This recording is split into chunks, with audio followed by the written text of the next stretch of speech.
10 வருடமாக ஆட்சி செய்து மொத்தமே 3 லட்சம் கோடி தான் கடன் வாங்கினாங்க. ஏற்கனவே திமுக ஆட்சி விட்டு போகும்போது 1.5 லட்சம் கோடி கடன், 10 வருஷம் ஆட்சி செய்யும் போது 3 லட்சம் கோடி, வருஷத்துக்கு 30,000 கோடி என்ற நிலையில் இருந்தது. மொத்தமே 4 லட்சம் கோடி. இப்போ 10 லட்சம் கோடி ஆயிடுச்சு. 5.5 லட்சம் கோடி கடன் வாங்கியிருக்கேங்க.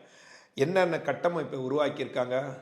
ஏதாவது நாங்கள் அதிமுக ஆட்சி கால அந்த 3 லட்சம் கோடியில் 11 மருத்துவக் கல்லூரிகள், 106 கலைக்கல்லூரிகள், 7 சட்டக்கல்லூரிகள், அத்திக்கடவு அவிநாசி திட்டம், 63,000 கோடியில் மெட்ரோ ட்ரெயின், எத்தனையோ திட்டங்கள் கட்டமைப்பெல்லாம் நிறைய உருவாக்கியிருக்கோம் மேடம். குடிபராமத்து திட்டம், மெட்ரோ, அதெல்லாம் இந்த ஆட்சியில் என்ன கட்டமைப்பை? ஒரே ஒரு மருத்துவக் கல்லூரி உருவாக்கியிருக்காங்களா?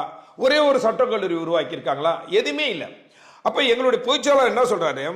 நாங்கள் ஒரு வாரத்துக்கு முன்னாடி கடந்த வாரம் கவர்னரை சந்தித்து ஒரு மனுவை கொடுத்தோம். என்ன பண்ணா, இந்த ஆட்சி வந்த இந்த வருஷத்துல 4 லட்சம் கோடியை திருடி இருக்காங்க, ஊழல் செஞ்சிருக்காங்க, மக்கள் வரி பணத்தை எடுத்திருக்காங்க. எது எந்த வகையில் பார்த்தீங்கன்னா, கனிம வளம், ஒவ்வொரு துறையா லிஸ்ட் அவுட் போட்டு எல்லா துறையிலும் போட்டிருக்காரு. அந்த 4 லட்சம் கோடி எங்க உள்ளது? அரசாங்கத்துக்கு வர வேண்டிய வருமானம்.